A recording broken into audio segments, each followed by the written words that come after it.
Question number 26 है हमारा, the largest when in the human body is the, शरीर की सबसे बड़ी नस कौन सी है? आपके ऑप्शंस हैं वेना कावा, ऑरोटा, पल्मोनरी वेन या फिर इलियक वेन। इसमें ये पूछा गया है कि हमारी बॉडी की सबसे बड़ी नस कौन सी होती है। तो इसका राइट आंसर हो जाएगा दोस्तों ऑप्शन नंबर ए, ऑरोटा। ऑरोटा जो होता है वो हमारी बॉडी की सबसे लार्जेस्ट वेन होती है। क्वेश्चन नंबर 27 है, what solution is use to clean up biohazard spills on the floor? फर्श पर फैले हुए जैविक खतरे के कणों को साफ करने के लिए किस घोल का उपयोग किया जाता है? तो आपके ऑप्शंस हैं यहाँ पे डेटॉल, लाइसॉल या फिर 1% हाइपोक्लोराइड या फिर स्प्रिट। ठीक है, तो इसका राइट आंसर हो जाएगा दोस्तों ऑप्शन नंबर सी, 1% हाइपोक्लोराइड का इस्तेमाल किया जाता है। क्वेश्चन नंबर 28 है हमारा, which is not a liver function test? कौन सा लीवर फंक्शन टेस्ट नहीं है? यहाँ पे आपके ऑप्शंस दिए गए हैं, इनमें से कौन सा एक लीवर फंक्शन टेस्ट जो है टेस्ट के अंतर्गत नहीं आता है? आपके ऑप्शंस हैं एल्ब्यूमिन, AST, ALT या फिर CKMB। तो इसका राइट आंसर हो जाएगा दोस्तों ऑप्शन नंबर डी, CKMB, जो कि एक कार्डियक मार्कर होता है। ठीक है, एल्ब्यूमिन, AST और ALT, जिसे हम SGOT और SGPT के नाम से भी जाना जाता है। ठीक है, तो इसका राइट आंसर हो जाएगा दोस्तों option number D, CKMB। Question number 29 है हमारा, the stain use to visualise mitochondria is, mitochondria को देखने के लिए इस्तेमाल किया जाने वाला दाग है। आपके ऑप्शंस हैं फास्ट ग्रीन या फिर जेनस ग्रीन या फिर सैफ्रेनिन आयोडीन। ठीक है, तो इसका राइट आंसर हो जाएगा दोस्तों option number B, Janus green. Janus green जो होता है वो माइटोकॉन्ड्रिया को देखने के लिए इस्तेमाल किया जाता है। ठीक है, तो क्वेश्चन नंबर 30 है हमारा, which is the super vital stain? Super vital stain कौन सा है? यहाँ पे 4 ऑप्शंस दिए गए हैं, Ziehl Neelsen stain, Wright stain, Romanowsky stain या फिर न्यू मिथिलीन ब्लू स्टेन। तो यहाँ पे सुपर वाइटल स्टेन किसे कहा जाता है? तो इसका राइट आंसर हो जाएगा दोस्तों option number D, new methylene blue stand को सुपर वाइटल स्टेन के नाम से भी जाना जाता है। ठीक है, अब बढ़ते क्वेश्चन नंबर 31 की तरफ। क्वेश्चन नंबर 31 है हमारा, ज़ाइलिन इज़ यूज टू, यहाँ पे स्पेलिंग मिस्टेक हो गया, सॉरी उसके लिए। यहाँ पे है ज़ाइलिन का उपयोग किया जाता है। तो यहाँ पे आपके 4 ऑप्शंस दिए गए हैं, तो ज़ाइलिन का उपयोग किस लिए किया जाता है? Fix autopsy specimen, clear tissue in paraffin wax, embed tissue in paraffin wax या फिर attach cover slip to slides. तो इसका राइट आंसर हो जाएगा दोस्तों option number B, clear tissue in paraffin wax. Xylene का उपयोग किस लिए किया जाता है? टिश्यूज़ को क्लियर करने के लिए। क्वेश्चन नंबर 32 है हमारा, which test would not be performed on plasma और सीरम? कौन सा परीक्षण प्लाज्मा या सीरम पर नहीं किया जाएगा? आपके ऑप्शंस हैं आयरन, इलेक्ट्रोलाइट्स, HB इलेक्ट्रोफोरेसिस या फिर बन। तो इसका राइट आंसर हो जाएगा दोस्तों ऑप्शन नंबर डी, बन जो होता है वो हमारा एक कैलकुलेटेड टेस्ट होता है। ठीक है, बाकी के जो टेस्ट दिए गए हैं वो हमारे सीरम और प्लाज्मा पर किए जाते हैं।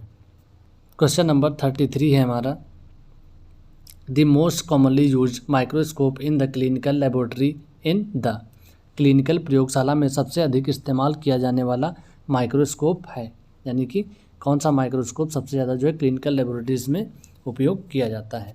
आपके ऑप्शंस हैं इलेक्ट्रॉन, लाइट या फिर कॉन्ट्रास्ट या फिर फ्लोरोसेंट।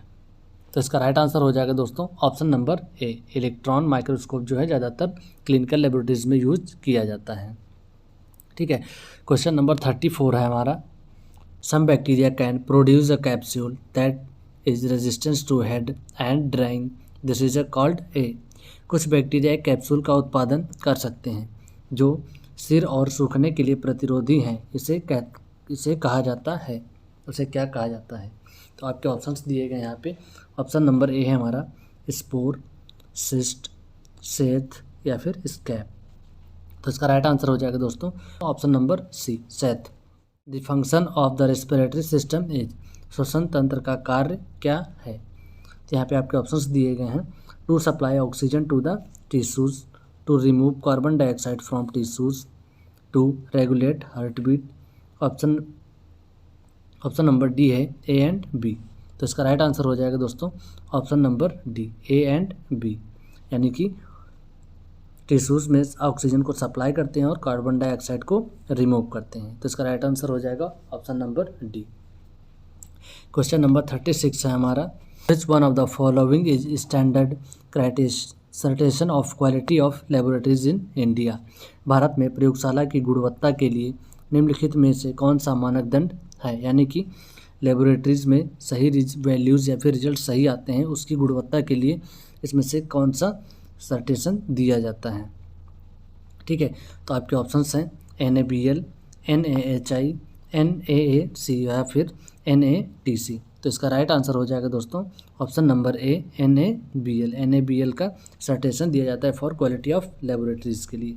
ठीक है, क्वेश्चन नंबर 37 है हमारा, the functional unit of the kidney is, गुर्दे की कार्यात्मक इकाई है। आपके ऑप्शंस हैं renal cell, renal cortex, renal pelvis या फिर नेफ्रॉन। तो इसका राइट आंसर हो जाएगा दोस्तों option number D, nephron. Nephron जो है हमारा वो यूनिट ऑफ किडनी होता है। क्वेश्चन नंबर 38 है हमारा, which test does not monitor a patient coagulation mechanism. कौन सा परीक्षण रोगी के जमाव तंत्र की निगरानी नहीं करता है। आपके ऑप्शंस हैं PT, APTT, ट्रोपोनिन या फिर TSH, थायराइड स्टिमुलेटिंग हार्मोन्स। इसमें ये पूछा गया है ऐसा कौन सा टेस्ट है इन सभी में से जो जमाव तंत्र की निगरानी नहीं करता है। यहाँ पे जो भी ऑप्शंस दिए गए हैं इनमें से राइट आंसर है आपका option number D, TSH, thyroid stimulating hormones. ये जो है एक प्रकार का हार्मोनल टेस्ट होता है जो कि जमाव तंत्र से कोई उसका लेना देना नहीं होता है। PT, APTT और ट्रोपोनिन आई जो होते हैं वो जमाव तंत्र की निगरानी के लिए माने जाते हैं। ठीक है, क्वेश्चन नंबर 39 है हमारा, which reagent is not concentrate and stain ova and parasite specimen. कौन सा अभिकर्मक संदृत नहीं है स्टेन ओवा और परजीवी नमूने के लिए। आपके ऑप्शंस हैं zinc sulphate, crystal wallet, 10% formalin या फिर एथर। तो इसका राइट आंसर हो जाएगा दोस्तों option number B, crystal violet. Crystal violet जो होता है वो संदृत नहीं होता है। क्वेश्चन नंबर 40 है हमारा, a patient has hepatitis which test will be increased. मरीज को हेपेटाइटिस है कौन सा परीक्षण बढ़ जाएगा, यानी कि अगर किसी पेशेंट को हेपेटाइटिस है तो उसका जो है कौन सा एक ऐसा पैरामीटर है जो बढ़ जाएगा। हेपेटाइटिस होने पर कौन सा पैरामीटर बढ़ जाता है। आपके ऑप्शंस हैं AST, ALT, ALP या फिर ऑप्शन नंबर डी, ABC या फिर तीनों। तो हेपेटाइटिस होने पर सबसे ज़्यादा क्या बढ़ता है AST। तो इसका राइट आंसर हो जाएगा AST, जिसे हम SGOT भी बोलते हैं। अगर किसी पेशेंट को हेपेटाइटिस है तो उसका SGOT जो है बहुत ज़्यादा बढ़ के आने लगता है। ठीक है, बढ़ते क्वेश्चन नंबर 41 है हमारा, क्वालिटी कंट्रोल इंश्योर्स, गुणवत्ता नियंत्रण सुनिश्चित करता है, यानी कि जो भी लेबोरेटरीज में क्वालिटी कंट्रोल होता है वो क्या इंश्योर करता है। आपके ऑप्शंस हैं more safety for lab personal, no growth pathogens, more reliable test and results या decreased infection for patient and staffs. तो इसका राइट आंसर हो जाएगा दोस्तों option number C, more reliable test and results. Question number 42 है हमारा, when an agar plate is streaked correctly the final result is. जब एक अगार प्लेट को सही ढंग से सटीक स्ट्रिक्ट किया जाता है तो अंतिम परिणाम होता है। आपके ऑप्शंस हैं individual colonies, no growth pathogens या फिर dense growth which covers the plate या फिर अप्योर कल्चर। अगर प्लेट को सही ढंग से स्ट्रिक्ट किया जाता है तो उसका परिणाम क्या होगा। तो इसका राइट आंसर हो जाएगा दोस्तों option number A, individual colonies. Number 43 है, which of the following is the definitive host for Plasmodium species. निम्नलिखित में से कौन सा प्लाज्मोडियम प्रजाति के लिए निश्चित मेजबान है। आपके ऑप्शंस हैं ह्यूमन, मॉस्किटो, डॉग या फिर पिग। तो इसका राइट आंसर हो जाएगा दोस्तों option number B, mosquito. Number 45 है हमारा, which parasite is commonly known as the beef tapeworm. किस परजीवी को आमतौर पर बीफ टैपवार्म के रूप में जाना जाता है। आपके ऑप्शंस हैं टीनिया सोलियम या फिर टीनिया सैग्निटा, किनोकोकस ग्रैनुलोसिस, टेरियम लेक्टम। तो इसका राइट आंसर हो जाएगा दोस्तों ऑप्शन नंबर बी, टीनिया सैग्निटा। 46 है हमारा, which of the following is the intermediate host for schistosoma species. निम्नलिखित में से कौन सा सिस्टोसोमा प्रजाति के लिए मध्यवर्ती मेजबान है। आपके ऑप्शंस हैं मॉस्किटो, स्नैल, पिग या फिर डॉग। तो इसका राइट आंसर हो जाएगा दोस्तों option number B, snail. Snail जो होते हैं वो सिस्टोसोमा प्रजाति के लिए होते हैं। क्वेश्चन नंबर 47 है हमारा, which protozoan parasite is known to causes amoebic dysentery। कौन सा प्रोटोजोआ परजीवी अमीबिक पेचिस का कारण माना जाता है। आपके ऑप्शंस हैं जार्डिया लैम्ब्लिया या फिर एंटमीबा हिस्टोलिटिका या फिर टॉक्सोप्लाज्मा गोंडी या फिर लिस्मानिया डोनोवोनी। तो इसका राइट आंसर हो जाएगा दोस्तों option number B, Entamoeba histolytica, जो कि एक एमियोबिक पेचिस का कारण माना जाता है। क्वेश्चन नंबर 48 है हमारा, what is the primary mode of transmission of Giardia lamblia. Giardia lamblia के संचारण का प्राथमिक तरीका क्या है। आपके ऑप्शंस हैं इंजेक्शन ऑफ कंटामिनेटेड फूड और वाटर। ऑप्शन नंबर बी है bite of an infected mosquito. Option number C है skin contact with contaminated soil या फिर सेक्सुअल कॉन्टैक्ट। तो इसका राइट आंसर हो जाएगा दोस्तों option number A, injection of contaminated food और वाटर।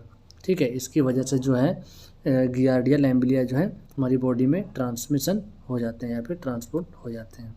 एंड हमारा, which of the following is the cause of changes diseases. निम्नलिखित में से कौन सा रोग परिवर्तन का कारण है। आपके ऑप्शंस हैं लिस्मानिया डोनोवोनी या फिर ट्रिपैनोसोमा ब्रूसी या फिर ट्रिपैनोसोमा क्रूजी या फिर टॉक्सोप्लाज्मा गोंडी। तो इसका राइट आंसर हो जाएगा दोस्तों option number C, Trypanosoma cruzi. ठीक है, क्वेश्चन नंबर 50 देखते हैं, cell wall deficient bacteria have no definite shape, they are known as. कोशिका भित्ति की कमी वाले बैक्टीरिया का कोई निश्चित आकार नहीं होता है, उसको हम किस नाम से जानते हैं। इसका आंसर जो है आप लोगों को जो है हमें कमेंट करके बताना है। वीडियो पसंद आए तो वीडियो को लाइक करके चैनल को सब्सक्राइब जरूर करिएगा। मिलते हैं फिर किसी नेक्स्ट वीडियो में।